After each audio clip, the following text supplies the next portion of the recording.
O passo firme de milhares de guerreiros sarracenos fará que um tremor percorra toda a Europa. Todos olharão ao alto gritando, salve-nos. E eu sussurrarei, não. Pois sois todos culpados. Os ávaros reis que armam exércitos, os papas que desatam guerras, os iluminados que a todos vós convenceram que o matar infiéis os faria ganhar um bom lugar no reino dos céus. Os órfãos, os indigentes e os eremitas. Quando o pequeno Atal abandonar este monastério, já será tarde. Já saberá tudo o que precisa saber para ingressar na Ordem dos Cavaleiros Templários. Jerusalém já terá sido conquistada pelos cruzados. Milhares de mortos mancharam suas ruas e cobriram de ódio e rancor as igrejas, as mesquitas e as sinagogas. E tudo por vossa culpa. Por vossa culpa. Por vossa máxima culpa.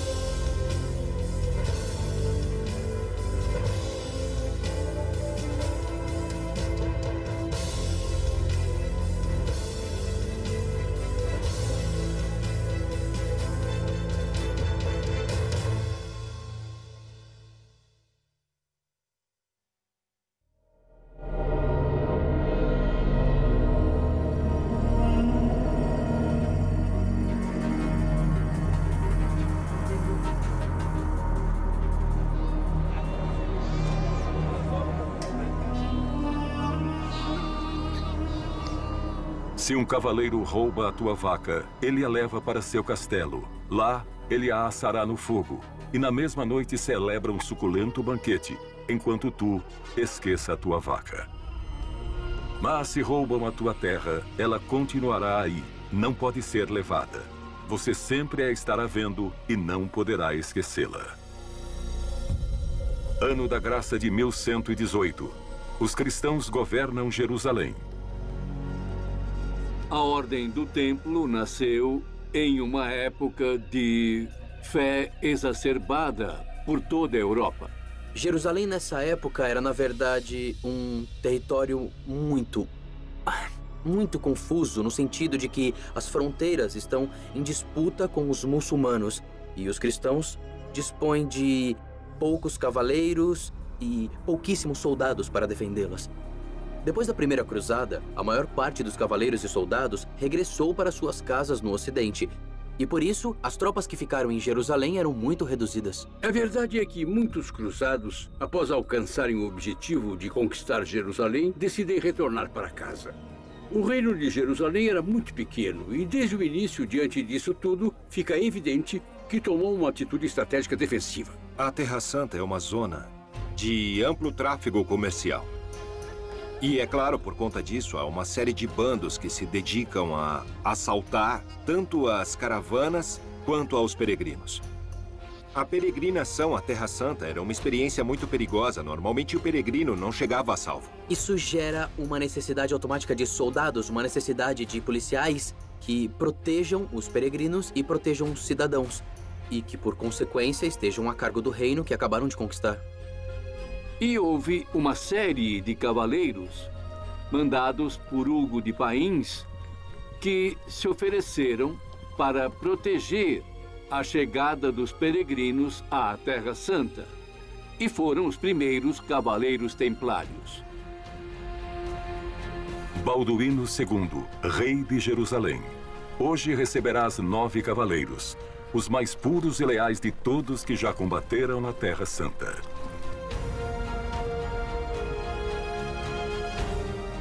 9 cavaleiros que não recorrem a ti em busca de algum título ou novas oportunidades. 9 dos poucos que escolheram ficar para defender teu novo reino. Talvez suas roupas não sejam as mais apropriadas para se apresentarem a um rei. Estão sujas e desgastadas, mas observe suas armas. Se queres continuar sentado nesse trono, vai precisar de homens que saibam para que serve uma espada. Chamam-se os pobres cavaleiros de Cristo, e quem os lidera é um nobre secundário chamado Hugo de Pains. Ele vai te narrar muitas dessas batalhas das quais tu tanto te orgulhas. Eles sim podem enfrentar o inimigo. Em 1118, 9 cavaleiros propuseram ao rei Balduíno II, já na Jerusalém cristã, fundar uma nova ordem de cavalaria como apoio aos peregrinos que chegavam à Terra Santa. Essa entrevista com Balduíno, essa iniciativa que tinha o rei de Jerusalém de implementar e instrumentalizar esse grupo de cavaleiros é realmente decisiva na hora de se explicar o nascimento da Ordem do Templo. Tudo isso começa com 9 monges. Um número que, como sabem, é muito especial, o número 9. O 9 sempre se destaca nos números e também na numerologia, não é? Por que 9? Dizem que cada uma das pontas afiadas da cruz templária representa cada um dos 8 cavaleiros. E o eixo central dessa cruz, esse serás tu, Hugo de Pains. Estas crônicas que falam de um número concreto, o 9, bem, está muito ligado com a numerologia, a cabala, o esoterismo e o aspecto mágico das matemáticas que existia na Idade Média. Os 9 cavaleiros do templo, com certeza, eram mais. 9, 10 ou 12 eram muitos. Para um rei em situação muito delicada do ponto de vista estratégico e militar, um punhado de homens bem adestrados podia ser seguramente decisivo. A quantos duques, condes e reis veio obedecendo Hugo? Quanta mediocridade teve de conhecer para não querer servir a nenhum mais? Hugo de Pains, evidentemente, foi um inovador. Essa ideia de mesclar, de fundir monge com soldado não tinha ocorrido a ninguém antes. Não sei bem se era um romântico, mas o que ele defendia desde o primeiro momento é que devia haver uma série de soldados preparados para a guerra e que soubessem combater para defender aos peregrinos que iam ao Santo Sepulcro. Deve ter sido um personagem muito carismático, porque convenceu a todos, a partir do zero, o que era complicado. Mas conseguiu. Sem dúvida, conseguiu. Balduíno II, rei de Jerusalém. Sangram-me os ouvidos ao escutá-lo. Crês realmente que Cristo necessita de um rei que governe seu reino? Sua soberba vai aumentando com o passar dos anos, fazendo que até te enterre na igreja do Santo Sepulcro, como se isso te garantisse um bom assento no reino dos céus. Hoje entregarás a custódia do Templo de Jerusalém para Hugo de Pains e seus pobres cavaleiros de Cristo. Sabemos que a Ordem do Templo recebeu do rei nada menos que uma parte do Templo de Salomão para se assentar logo de início. Esta ordem teve como primeiro nome os pobres cavaleiros de Nosso Senhor Jesus Cristo. E diz a tradição que o rei Balduíno lhes entregou as cavalariças do que teria sido o antigo Templo de Salomão, passando então a serem chamados de Ordem do Templo de Salomão. Logo de início, o rei se dá conta de que precisa ter um exército permanente. Ter uma elite que servisse de núcleo central do exército.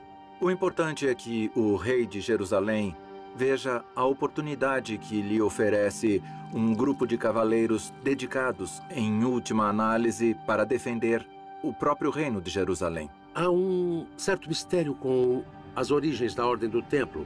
Por que um cavaleiro, Hugo de Pains, um feudo de segunda categoria, por que ele conseguiu essa dotação? Eu acho que Balduíno II, que tinha herdado o reino poucos meses antes, tinha uma escassa habilidade política. E o que ele fez foi apoiar-se em toda aquela gente que sente que pode lhe dar uma ajuda para a defesa de sua capital, que era Jerusalém.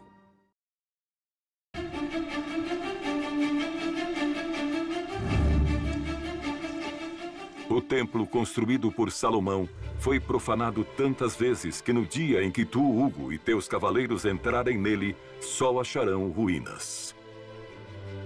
Mas o templo já não existia. O templo de Jerusalém foi arrasado. Aquele não era mais o mesmo templo, o templo de Salomão. Era o quarto templo que os judeus, os hebreus, construíram em Jerusalém. O templo de Herodes, o Grande. Este será vosso templo. Aqui permanecerão 9 anos, os primeiros 9 anos dos primeiros 9 templários. E nesses 9 anos, foi que disparou a imaginação e se acredita que encontraram a arca, a lança dos longinos. Tem muitas teorias sobre o que fizeram os 9 cavaleiros templários durante 9 anos no templo. Mas na verdade isso é um enigma. O que teriam feito os templários durante tanto tempo? Provavelmente seus 9 fundadores que ficaram 9 anos sem proteger a ninguém, porque não protegeram ninguém, embora fosse sua missão, fizeram algo além de rezar naqueles 9 anos em Jerusalém. Como não sabemos o que fizeram ou deixaram de fazer, tampouco sabemos se encontraram ou não algo valioso, tudo o que se diz é evidentemente pura especulação. Sobre os primeiros anos do templo, há poucos dados. E, na verdade, o que existe é realmente controverso, confuso, além de discutível. O que fazem os primeiros templários durante esses anos não tinha uma regra, não tinham nem sequer um hábito. Se dermos crédito a certas crônicas, não tinham nem roupas para se vestir.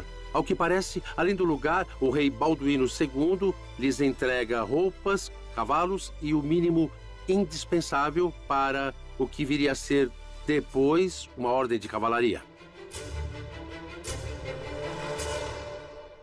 A que se dedicaram nesses primeiros anos?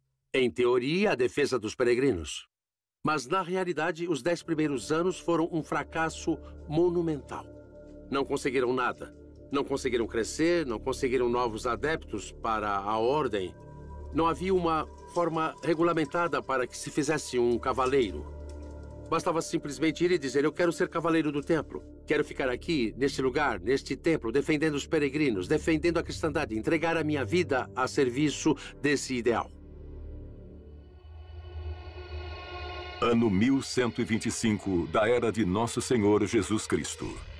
Os cimentos da igreja parecem estremecer cada vez que abres a boca. Acredita que a mesma igreja que cobre seus muros de ouro não deveria vestir seus filhos com farrapos. E agiste bem. Deves mesmo fazer que se envergonhassem por isso. Sois Bernardo de Claraval, o padre espiritual da Ordem de Cister. Teu nome já é conhecido por todos. Teu trabalho fará que vossas abadias floresçam por toda a Europa. Assenta as bases da Ordem da Cister, que se estende como pólvora fulminantemente e atravessa a Europa como um raio. Ergueram-se mais de 300 abadias pela Europa e, depois da sua morte, chegaram a ser 700. Bernardo de Claraval foi outro grande visionário. Não chegou a ser papa, mas tinha mais prestígio que qualquer papa de seu tempo. Era muito austero na forma de viver, desprendia-se de qualquer tipo de bem material, apenas comia, mas tinha problemas de úlceras devido à sua má alimentação, porque tinha essa ideia de austeridade, da pureza absoluta, quase sem comer. Escolha bem tuas palavras, Hugo. Não estás escrevendo a um abade qualquer. O apoio de Claraval à tua causa poderá ser decisivo. Mas antes, há que convencê-lo. Bernardo de Claraval era primo, era parente de Hugo de Pains. Logo o conhecia. Sem São Bernardo de Claraval, sem este abade, realmente o templo não teria sido o que foi.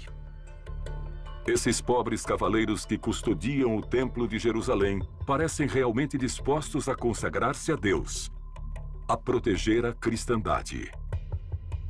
Por acaso, não é essa a obrigação de todo bom cristão?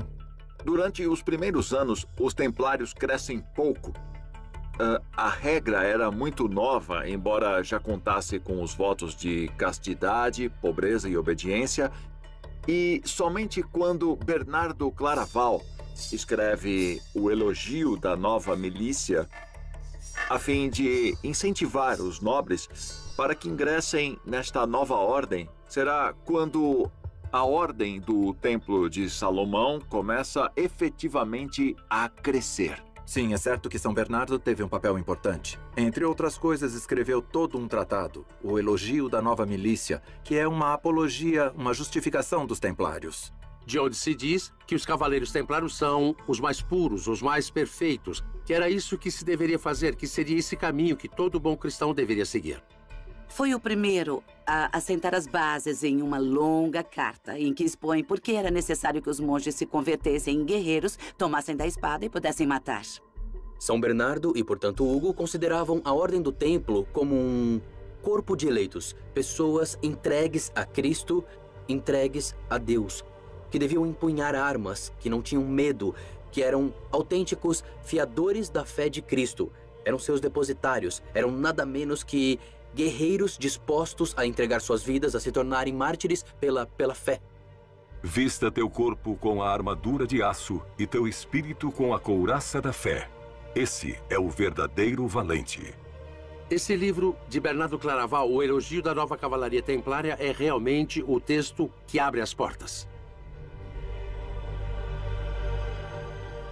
Para que uma ordem desse tipo funcione, é preciso uma regra, é preciso disciplina, é preciso uma organização.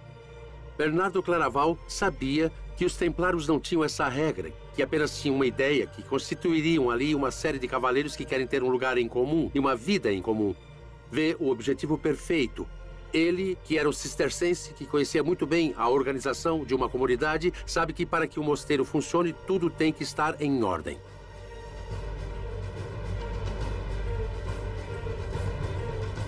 O que ocorre, pequeno Artal? Por que é tão difícil abandonar este monastério? Não temas. É um homem forte e temente a Deus. Nada poderá te causar dano. O convento no qual te criaste estará a salvo. Bernardo de Claraval percebe que era isso que tinha que fazer. Que essa ordem, que fora fundada em Jerusalém, era realmente o ideal que ele perseguia. A mescla perfeita e quase pura entre o homem que se entrega a Deus no mosteiro, mas que também se entrega para a defesa dessa ideia da cristandade mediante o uso e prática de armas, os templários. Os monges fizeram de ti um homem obediente, disciplinado e bom conhecedor das palavras de Cristo. Já sabes tudo o que precisava saber. Pois o templo é a espada de Deus, e tu, templário, logo sereis o braço forte que empunha sua ira. Despeça-te destes muros, não voltarás a vê-los.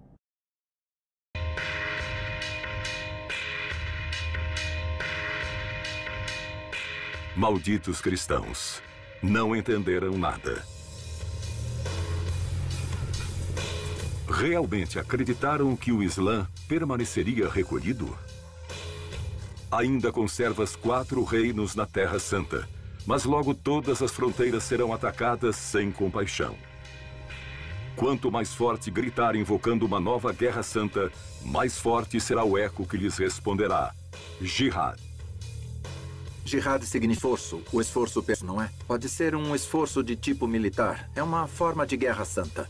A Jihad divide-se em 2 tipos, a Jihad maior e a menor. A maior é a principal e mais importante. É o esforço pela comunidade. É a vida dedicada ao trabalho e ao acompanhamento correto dos ideais muçulmanos. A menor, mas não menos importante, é a que se dedica à guerra, à expansão da fé. E é esta que, por desgraça, impera hoje em dia dentro do conceito da Jihad. Os infiéis, eles não acreditam. Alá vedou seus corações e ouvidos, e terão um castigo terrível. Duas religiões que pertencem ao mesmo tronco monoteísta e que, sem dúvidas, estão patrocinando um enfrentamento que, no final das contas, é o enfrentamento pelo Mediterrâneo. Quando perguntaram ao mensageiro de Alá qual é a melhor jihad, ele respondeu: a melhor jihad é aquela na qual o teu cavalo foi degolado e teu sangue derramado. É muito difícil, mas temos que evitar classificar os personagens em bons ou maus, porque isso implica em juízo de valores e implica em introduzir um elemento de juízo de moral. Nós, historiadores, não somos juízes, não temos que decidir quem é bom e quem é mau. Temos que explicar uma realidade.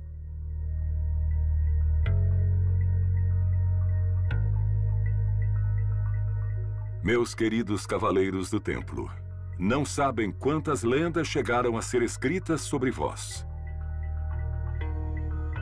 Uns dizem que vieram desenterrar tesouros, outros que vieram escondê-los. Há quem jure ter lhes escutado praticando ritos proibidos e, inclusive, atacar portando a Arca da Aliança, cobrir-se com o santo sudário, comer do fruto do paraíso e chegar a beber do santo Graal. Até agora, eu só os tenho visto tomar medidas de vosso templo. Ou há algo que não nos querem contar?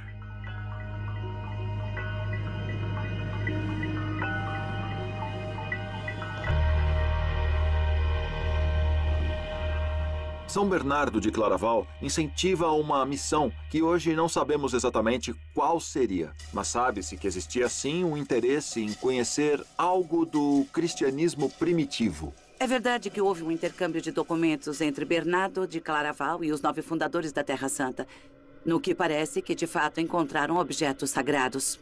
Conhecimentos, talvez manuscritos antigos, algo mais do que se sabia até hoje. O mais provável, pelo que se deduz da documentação de Claraval, é que encontraram documentos. Documentos ou a Arca da Aliança, que também parece ser mencionada, mas basicamente documentos. Fizeram traduções e nessa documentação havia coisas que para eles eram importantes, que nunca se saberá. A Ordem do Templo, sendo uma ordem que surge no seio da Igreja Católica, é uma ordem que tem certos aspectos da sua vivência, da sua prática, tem vestígios do cristianismo de outras origens, que não exclusivamente católicos. Por exemplo, a ideia de que Jesus tinha um irmão gêmeo é uma ideia que está na Bíblia. Há uma passagem na qual se faz referência a Tomé, e esse Tomé é qualificado como Dimos. Dimos é a palavra grega para irmão gêmeo. O templo tinha segredos como esse, segredos evidentemente perigosos, não é? Certamente o templo os detinha. É bonito, não é? Porque sem o saber sempre poderemos imaginar o que quisermos, e isso é bom, é fantástico.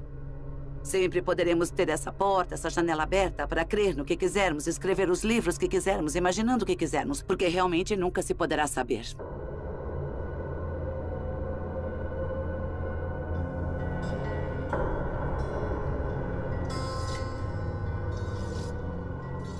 Os Cavaleiros da Ordem do Templo, passado algum tempo, já haviam liberado todos os caminhos de ataques que mercenários e muçulmanos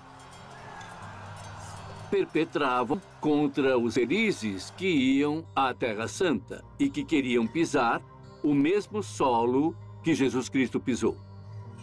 Os peregrinos que voltavam contavam histórias sobre a valentia desses cavaleiros que tinham jurado ser pobres, que tinham jurado fidelidade a Deus, que tinham jurado silêncio e que tinham jurado não ter relações com mulheres. Eram considerados santos. Esta lenda percorreu a Europa e não houve filho de nobres que não se oferecesse para ir à Terra Santa.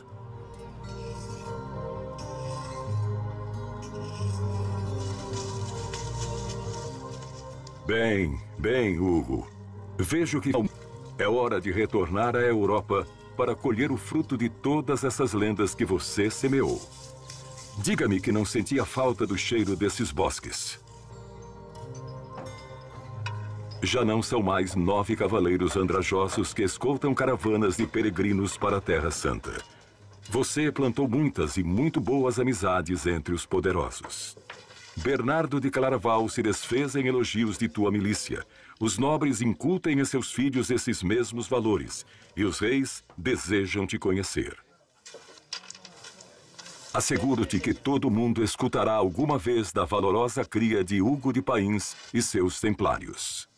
Inicialmente, o que ele faz é retornar ao Ocidente para receber uma série de apoios e para proceder à institucionalização e obter o reconhecimento oficial por parte da Igreja do Ocidente. Aí vem o Concílio de Troyes.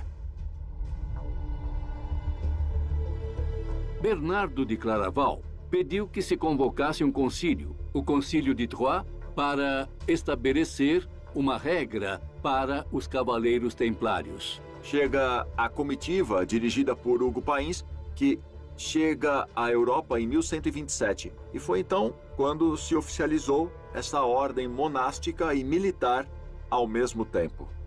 Relatarás a todos os presentes os humildes começos dos pobres cavaleiros de Cristo e a difícil situação em que se vive na Terra Santa. Terás que ler um por um os 72 capítulos da regra redigida por Bernardo de Claraval. Mandamentos sobre os quais viverão como monges e como guerreiros para o resto de vossas vidas. Serão os únicos cavaleiros com direito a usar uma capa de cor branca, pois não haverá cavaleiros mais puros sobre a face da terra. Não terão que obedecer a nenhum reino, nunca mais. Os templários somente obedecerão a Deus e seu representante na terra, o Papa. O Papa permitiu que estampassem uma cruz vermelha sobre o manto branco. Uma cruz de cor vermelha que simbolizava o sangue de Cristo. O fogo do Espírito Santo acende sobre o branco da pureza. Para mim, o vermelho não representa só o sacrifício. Representa também o fogo do Espírito.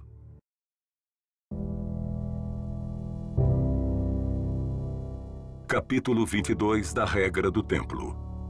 Os cavaleiros usam sempre hábitos brancos, que não está permitido a ninguém mais senão os nomes dos cavaleiros de Jesus Cristo. Capítulo 25.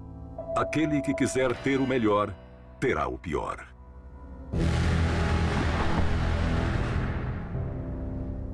Capítulo 70. Serão evitados a inveja, o fervor, as intrigas e as confidências como se fossem a peste. Capítulo 72. Nenhum irmão beijará a viúva, nem a virgem, nem a amiga, nem nenhuma outra mulher. A regra estabelece cada um dos movimentos que um templário realiza desde o momento em que ele se levanta até o momento em que ele se deita. Regula como um templário deve viver no convento, mas também regula como viver no campo. Regula como se nomeia um mestre ou como se nomeia um novo irmão que deseja entrar na ordem.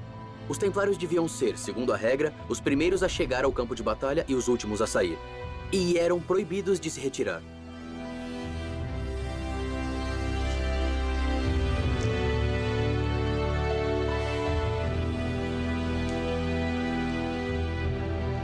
Veneráveis irmãos, haveis dito adeus eterno ao mundo.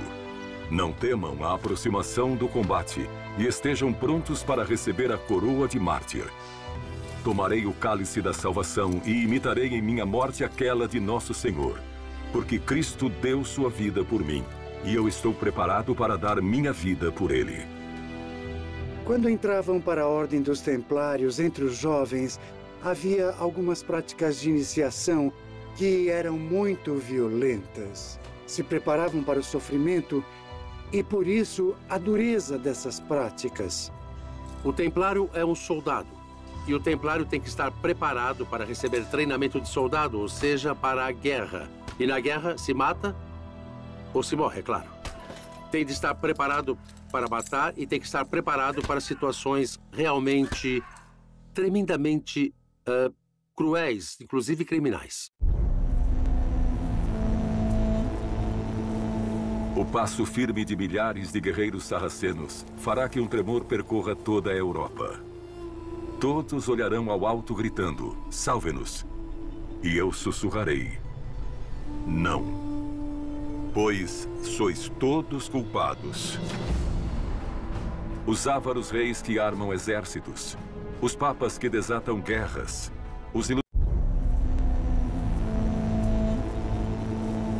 O passo firme de milhares de guerreiros sarracenos fará que um tremor percorra toda a Europa.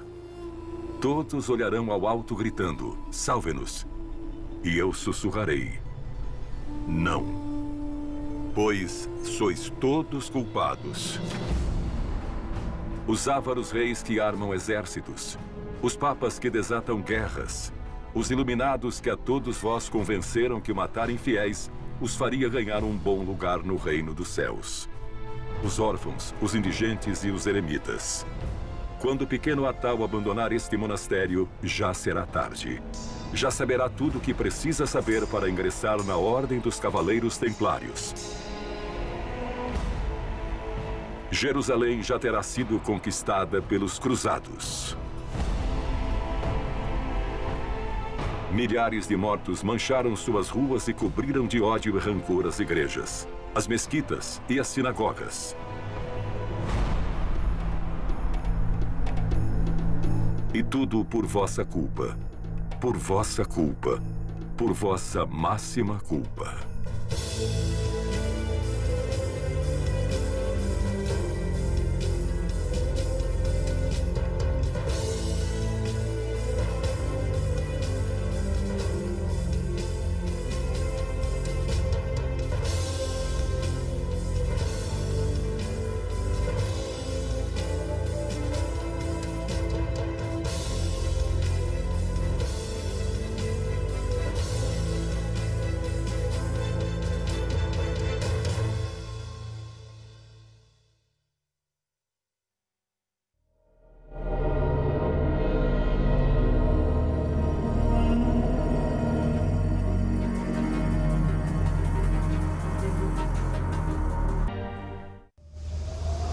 Ano 1128 da Era de Nosso Senhor.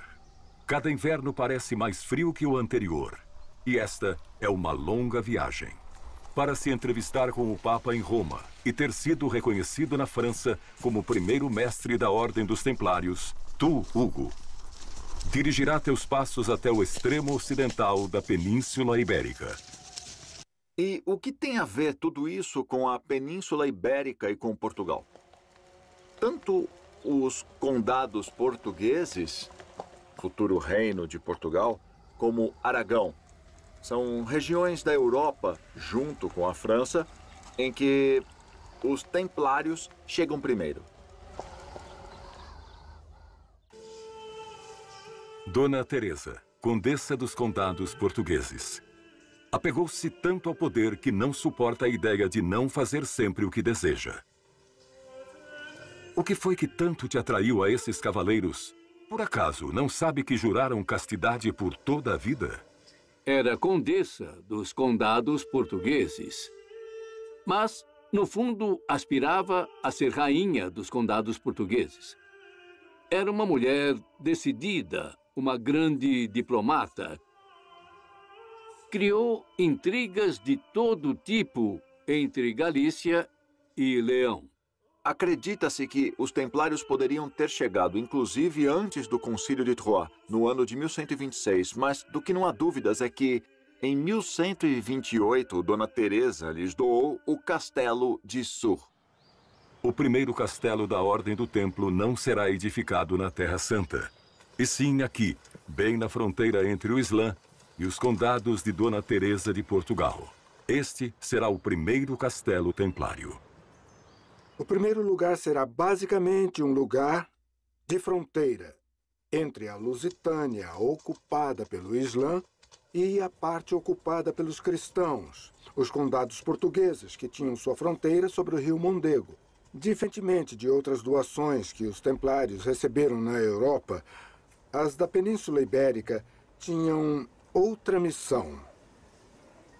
Enquanto na Europa sua função era de arrecadar fundos, em Portugal, sua missão era fundamentalmente participar da Cruzada Ibérica, porque, ao mesmo tempo em que havia uma cruzada no Oriente, a Península Ibérica estava ocupada em 90% pelos muçulmanos, existindo também esse espírito de cruzada. Inicialmente, a missão dos cavaleiros foi de proteger os peregrinos, mas logo mudou e passou a ser de proteção também aos territórios. E é então quando se instituiu uma ordem autenticamente militar, como um exército.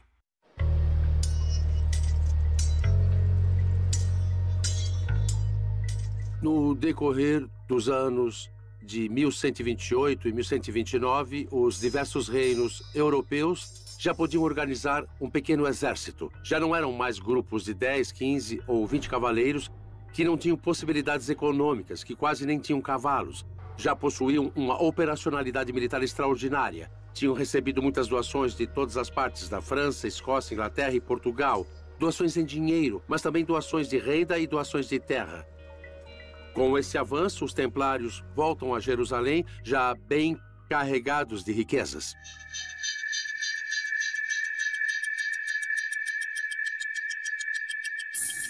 Por que não come, Bernardo? Suponho que esteja pregando como exemplo. Essa austeridade extrema que promove acabará te matando. Devias cuidar-se um pouco mais.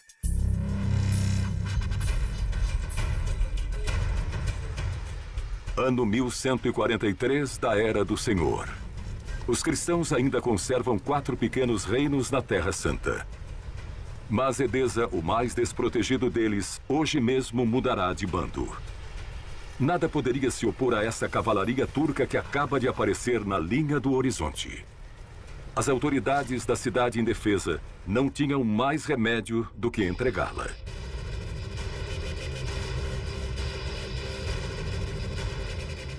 Assim que se soube da notícia em Roma, o Papa Eugênio III pede ajuda a todos os reis da cristandade. E tu, Bernardo Claraval, será o encarregado de levar a cabo essa divina missão: pregar a segunda das cruzadas. Sabe como te chamam as más línguas? Boca de mel, porque não há ninguém sobre a face da terra que não sejas capaz de convencer. Também o chamavam de o doutor meloso, relacionado com as abelhas, como se ele pudesse emitir mel cada vez que falava. Bernardo de Claraval tem uma capacidade para retórica e para eloquência em discursos realmente magnífica. Profere inúmeros discursos inflamados. Abri meus lábios e falei. Desventurados os que não ensanguentaram suas espadas. E nesse momento se multiplicaram os cruzados. Cidades e castelos ficaram vazios. Dificilmente se encontra um homem para cada 7 mulheres. A Europa ficou cheia de aldeias com viúvas ainda em vida. Estas serão tuas palavras, Bernardo, não as de Deus. És tu quem os envia para cavarem suas próprias sepulturas. Todas essas almas, cheias do mel de tuas palavras, gritam: dá-me uma espada. Não deixa de ser um homem que se acredita dotado de uma grande capacidade messiânica. Capacidade essa que exala em todos e cada um de seus discursos, que mais do que discursos são verdadeiras exortações para convencer as pessoas de que precisam cumprir o preceito fundamental que é a defesa da cristandade. 2 exércitos gigantescos com mais de 70 mil homens cruzaram a Europa e se reuniram em Jerusalém. Não fizeram essa longa viagem para se conformar atacando cidades pequenas. E o rei Balduíno e seus temíveis cavaleiros templários logo os convencerão de que juntos poderiam ir até Damasco e conquistá-la. A capital síria seria um excelente butim. Mas Damasco já os aguardava. As hostes do Islã já sabem como vencer os cruzados e voltarão a fazê-lo mais uma vez. Depois de 30 dias de combate, de se retirar com o rabo entre as pernas. A segunda das muitas cruzadas que estavam por vir será um completo desastre para a cristandade.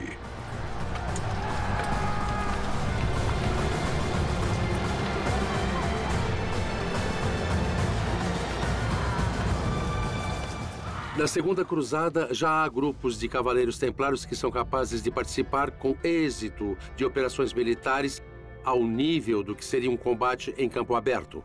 Não sabemos exatamente quando surgiram na batalha, mas, sem dúvida, na Segunda Cruzada já participaram em campanhas militares. As cruzadas, como objetivo cristão, segundo os evangelhos e segundo as ideias cristãs de fraternidade e amor ao próximo, foram um completo fracasso.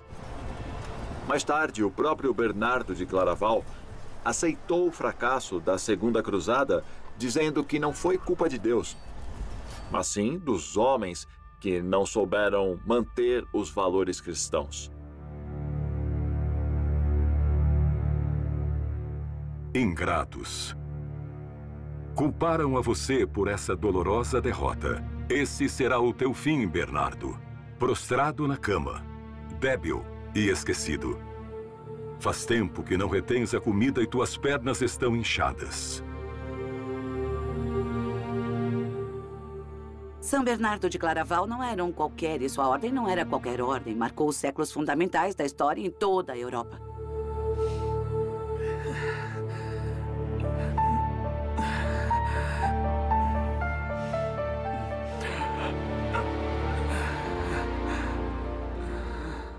Eu te avisei. Devias ter se cuidado. Teu ventre não vai suportar nem mais uma noite. Serás canonizado. Assim que, culpado ou não, todos teremos de chamá-lo de São Bernardo de Claraval. Fundamentalmente, cria-se nas pessoas um tipo de monge muito especial, que se sabe e se sente muito superior.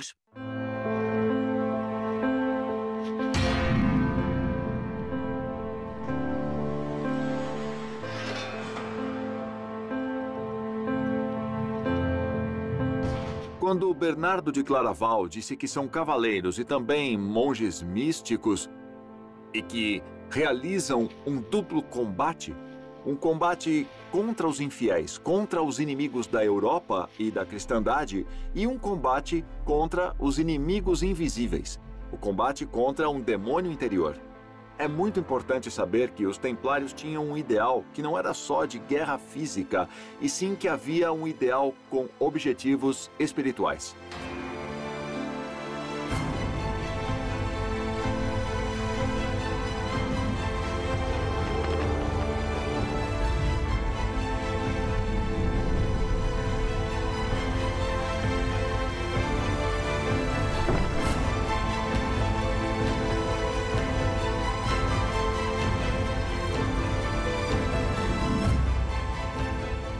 Os cavaleiros templários, ao contrário das modas europeias, em que os cavaleiros iam vestidos de seda, com luvas e com sapatilhas de ponta, que Bernardo Claraval criticou duramente, dizendo que esses cavaleiros que andam com sapatilhas de luxo e com luvas e camisas de seda são incapazes de combater pela verdade e combatem apenas por motivos frívolos.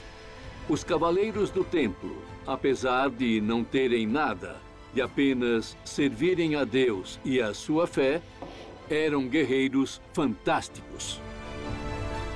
Homens que tinham adotado os valores da cavalaria e defender os outros, os fracos, os velhos e as mulheres. Os romances que eram lidos na Europa, inflamados pelos peregrinos que voltavam e que contavam as aventuras dos cavaleiros templários, mostravam homens que haviam bebido do espírito da Távola Redonda e dos cavaleiros do rei Arthur. Toda aquela gente que ia a Jerusalém para servir na Ordem dos Templários, no fundo, o que estava buscando era a Távola Redonda do rei Arthur.